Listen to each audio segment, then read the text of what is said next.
Hello, everyone. My name is Juliana, and I work as a peer coach with student engagement and career development.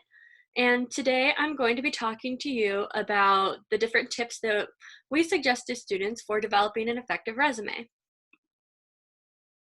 So, starting off first with an overview of everything we're going to talk about, we're going to talk about creating or updating a resume using the strategies that we recommend.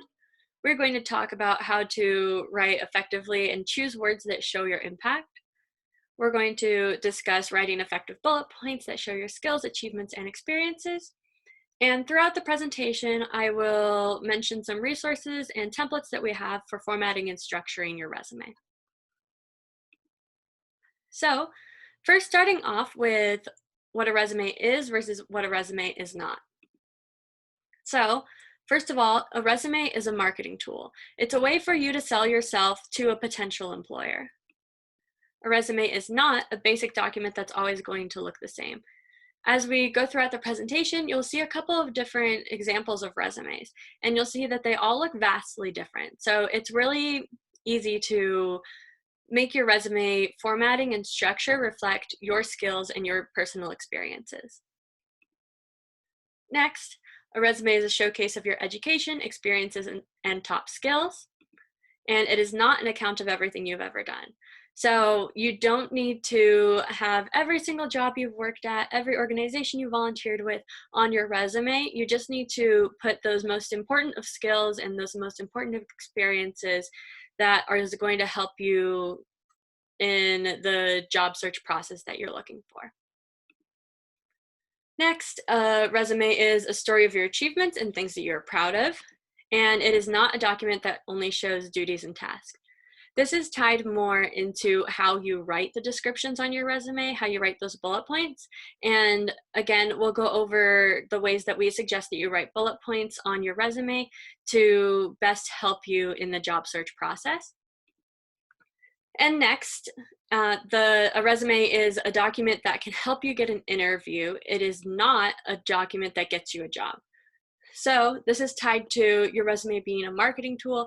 It's a way for you to get your foot in the door. The interview is what's really, in the end, going to get you the job, but your resume is what's going to get you the interview.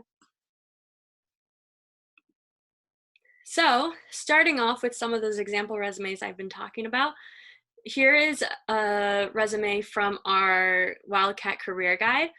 If you haven't checked out our Wildcat Career Guide yet, I would definitely recommend you do. There is an online version on our website, and there are 6 different example resumes in there. Andrea's is one of them. And as you can see here, Andrea is tailoring her resume for more specifically a creative area.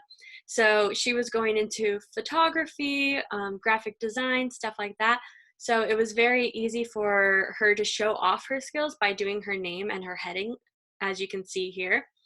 And another thing that I would like to point out is her summary section at the top here. So if you are going to include a summary section, which is not, it's not mandatory for everyone to include one, but if you would include one, you don't need to have it saying summary above it, like how you would have education or experience section have a heading there. The summary would be the first thing on your resume, so it is implied that that's what it is. Next, looking at Kira's resume, Kira is a really great example that I like to show students who want to add more to their education section. So you can add a lot of things to your education section other than just the degree that you're earning and your GPA. You can also add the colleges that you're a part of here at the U of A. You can add any sororities, fraternities, honoraries that you are a part of, and any scholarships you've earned. As you can see, Kira has also even added a study abroad experience into her education section. And this is just a really great way to format your education section if there's a lot you want to highlight for what you've been doing during university. Another great thing about Kira's resume that I like to point out is her core technologies and skills section. So again, there are a lot of different ways to format your resume. This is a great example of one way that you can organize your skills section. It's not the only way that you can organize it. And in Kira's skills section, she has it separated into different categories within its own. And this is a really great way for her to highlight those languages and software that really going into computer science, that's what the employers are going to be looking for. Going a little bit further down on Kira's resume, I wanted to show you how she added some of the ways she's been involved on campus. So here she titled it Affiliations and Leadership, and she talks about her experiences with the University of Arizona's Engineering Student Council. And this isn't the only time you can use a format like this. If you've been at a job for a long time and you've gotten a promotion or you've changed job titles, that's also a great way. This is also a great way to format that. Employers really like to see that you've worked somewhere and that you've moved up. It shows that you are dedicated to your job, you've shown initiative at some point enough that they were able to recognize that and give you a higher position. And so the way that Kira did it here was in relation to her membership in a club and how she went from being a member to being part of the executive board. Next, looking at Javier's resume, I wanted to point out that there's always a great way to include stuff on your resume. If you have been a waiter or a waitress or a hostess, then you can also include that on your resume. You don't just have to include things that are more technical. So right here on Javier's resume, he has that he was a server there, and this is really showcases that it's about how you word the different jobs that you have on your resume, because this is a really great example of someone working in the restaurant industry having that on their resume. So moving on, effective resumes are going to be all of these things. It's going to be a marketing tool, as we talked about earlier. It's going to be a professional document that will showcase your skills and abilities, and an account of your experiences and achievements. So next, I get this question a lot from students. How many pages should a resume be? It should be 1 page. So the reasoning behind a resume being 1 page is that an employer will spend an average of 5 to 6 seconds on one resume. And that's not a lot of time. And so a lot of the different things that we suggest for formatting resumes that might seem a little bit trivial are actually to maximize that amount of time and even try and get the employer to spend more than those average 5 to 6 seconds looking at your resume.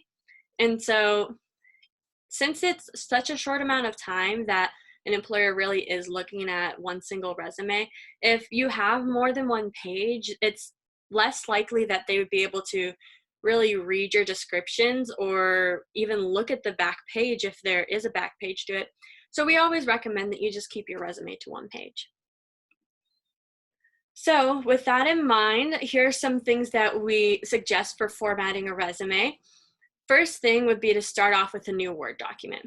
It doesn't have to specifically be Word. It could be Word, Pages, a Google Doc, whatever it is, just starting off with a blank document. You don't want to start off by using a template. Templates are a bit fussy to work with in trying to keep it to 1 page, and it's really hard to personalize a template to your own experiences. So really, we recommend that you start off by using a blank document, and if you're having trouble formatting, you can always come to us and make an appointment with me or any of the other peer coaches on the team, and we can help you with formatting that document. Next, you want to use bold and italics to help employment and different roles stand out. The biggest thing that I usually see with people misusing where they put bold on their resume is under your education section. A lot of the time, students will bold the name of the university, so bolding the University of Arizona, instead of bolding the name of their degree. You want to make sure that you are, again, using your resume as a marketing tool, and the bold is what's really going to stand out and catch the eye. And while the U of A is great, your resume is a way for you to sell yourself, not to sell the school. So you want to bold the name of your degree instead of bolding the name of the school. Next, every employer or every role should include the name of the employer, your job title, the dates that you worked there, so that's the beginning and the end dates, and the location. Location just means city and state. Every single experience you have on your resume should include these 4 things. And of course, consistency is very important.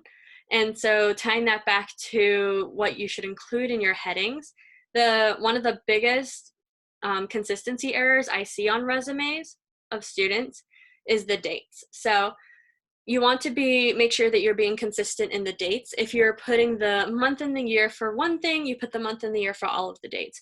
If you're just going to put the year for one thing, then put the year for all of the dates. Either one works. You just want to make sure that you are consistent throughout your full resume. Next, you want to make sure that all of your experiences are in reverse chronological order. So that means starting from the most recent thing and then going backwards from there. And of course, make sure that you use the correct verb tenses. If it's a position that you are still currently at, then you can use present tense. Everything else that you are already finished working at or you finished volunteering with, it has to be in past tense. So next, talk about what can be included on a resume. So of course, education, honors, achievements, any relevant coursework. Like I showed earlier, there's a lot of different things you can include onto your education section. Next, any community service or advanced projects, especially with different degrees that have you do really big projects. Like I know a lot of engineering students, they get a lot of experience, and not just engineering, but computer science as well. You gain a lot of different skills by doing projects in your upper division classes. And so you can put those on your resume. There is a way to show that you have those experiences on your resume. Next, you can include any extracurricular activities, athletics, any sports you're involved in with the university. Of course, you can add leadership experiences, clubs, and pretty much any campus involvement you can add onto your resume. And of course, if you are just starting out your resume, then you can include classes like band, yearbook, business. Basically, any sort of CTE class is a really great way to add to your resume that you've worked on a big project. And of course, any kind of work experience. It doesn't matter if it was paid or unpaid, you can still add it onto your resume. So here are the things that we suggest that you definitely leave off of your resume. Starting off, you want to avoid using pronouns, specifically personal pronouns. You don't have to say I, my, our. It is implied that since it is your resume, we know that it was you doing those things that you are discussing. Next, you don't need to keep your references on your resume. You don't even need to include a line that says references available upon request. Either they're going to ask you for your references, in which you will send in a separate document with your references, or they won't ask you for your references at all. It doesn't need to be a part of your resume. And then next, home street address. The one exception for this is a federal resume. On a federal resume, they're formatted a little bit differently, so you would have an exact address on there. But for any other type of resume, you don't need an exact street address for your contact information. You can just add that second line, so city, state, zip code, if you even want to have a location on your resume. A couple of reasons we recommend you take your home street address off of your resume. The first one would be that in this day and age, if a potential employer wants to contact you, they're probably going to email you or call you. They're not going to send you something in the mail, right? They don't need to know exactly where you live. And the second reason that we recommend you keep your street address off of your resume is that, again, in this day and age, you're going to be putting your resume most likely on some sort of job search website. And so when you put your resume on those websites such as Handshake or LinkedIn, everybody on those platforms don't need to know where you live, right? So just having the city, state, and zip code is fine for your location. Next, you want to avoid using the verb worked. You want to go for more specifics than that instead. And going back to our Wildcat career guide, on page 14 of the career guide at the bottom, there's a box in red, and there's a lot of different great verbs in there that we recommend you use that are a lot more specific than just saying worked. And of course, saying characteristics instead of skills, which we will get into right now. So when we talk about characteristics versus skills, characteristics are more of like personality traits that you have, whereas skills are things that you've learned and developed over time. So a characteristic would be hardworking. We would suggest that you instead say goal-driven or dedicated. Another characteristic would be kind, and we would suggest people-focused or active listener. Works well with others can be changed to collaborative or relationship motivated. Punctual can be changed into strong time management. And self-motivated can be turned into driven, goal-oriented, multitasker, or leader. So next, talking about your experience on your resume. The first thing that I always recommend for students when they're just starting out writing their resume or just starting out adding a new experience onto the resume is just brainstorm. Brainstorming is a really important part of the writing process. And so first, just get your ideas down onto the page, bullet points of different tasks that you did when you're at that job.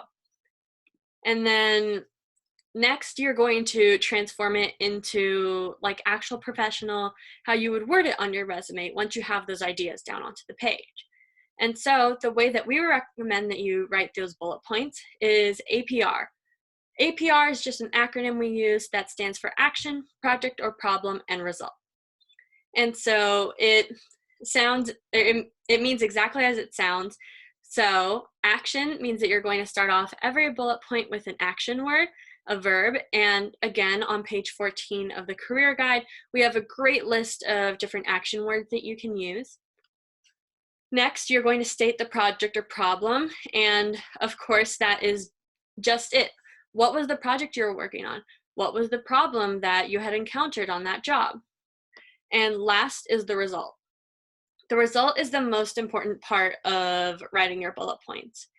And it is the part that most students tend to leave out when writing bullet points on their resume. The result is the why to the bullet point. Why was it important that you did this? Why was it important that somebody in general did this task? And the result is really going to showcase even better why it was important and what you brought to the role that you have on your resume.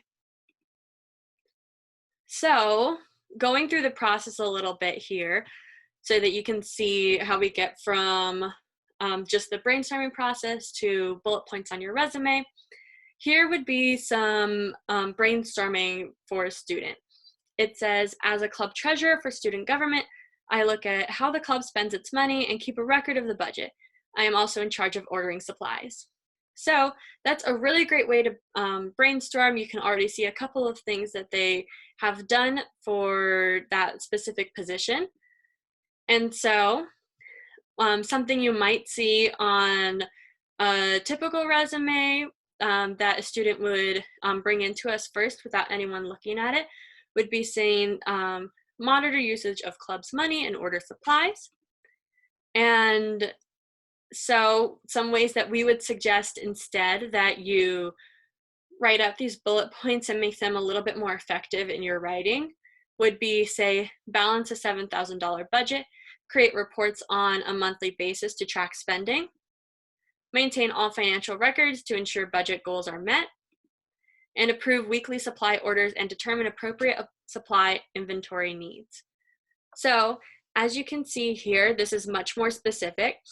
Another key thing is that you want to use numbers as many times as you can. So adding the exact budget amount into your description is a really good idea. And this is a lot more reflective and a lot more descriptive to any potential employer that will be seeing your resume rather than just saying that you were club treasurer and that you took inventory. So here's a couple more examples. So as a sales associate, you provide service to guests to support a positive experience. And then provide would be the action, the service to guest would be the project, and the result would be to support a positive experience. And then a couple of more examples here for the research assistant and the brass captain. And if you're still not getting the hang of APR really, going back to our career guide and those example resumes in there, every single bullet point on those resumes is in APR style. So if you are still not really sure or you need some more examples, that's a really great place to look. And so next, some tips we have for writing about your experience on your resume. If it's your first draft or you're updating it and just adding a new experience, of course, like I said before, starting off by just brainstorming, getting those ideas down onto the page. Next, making sure that it shows your strengths and really picks out those key things that you want it to on your resume. Next, making sure that, as we went over, you have skills, not characteristics on your resume. And then trying APR. If you are having trouble with APR, like I said, looking at more examples or even making an appointment with somebody that can help you in writing those bullets into APR format. And again, looking at different examples of resumes for ideas. You don't have to just go off of one example either. You can say, oh, I like the skill section from this one, but I really like how they have their education in this one. That's perfectly fine. Pick and choose what you like and put it onto your resume. And then if you are developing your resume or refining it, tailoring it to specific jobs, make sure that you have all of your bullet points saying what you specifically contributed to that organization. You want to make sure that you only have 2 to 5 bullet points per experience. You want to make sure it's at least 2 because having multiple descriptions on there is really for the best. And then when it gets to more than 5, you start getting an issue with spacing, remembering that you want to keep it to 1 page. Next, making sure again that you are having everything in APR formatting and that you have those results specifically on those bullet points. And just like if you're making your first draft, using different resume examples for ideas of things that you could potentially add to your resume. And so as you are going to be looking at your own resume and developing it further, just start to think about what are you trying to showcase with your resume. Pick 2 or 3 skills that you're like, I really want potential employers to know that I have these 2 or 3 different skills. And then look at your resume and see if it really does reflect those skills that you want it to. And so as we come to the end of the presentation, here are some different resources that you can check out for helping you with your resume. Of course, our website has a lot of different resources that I haven't even talked about them all in this presentation. And our website is career.arizona.edu. And then our Wildcat Career Guide, I talked about many times throughout this presentation. I think it's a really great resource and you should really go check it out. Next, if you've made a resume review and you've made some edits to it, then we can help you with giving you an extra set of eyes, make any more suggestions we have for you specifically. And you would be able to do that by making an appointment with any of our peer coaches or career educators at arizona.joinhandshake.com/appointments. And as you are making that appointment, think about any questions that you have that we can help you out with. And that is the end of our presentation. I hope you guys have a good rest of your day. And thank you for listening to my presentation.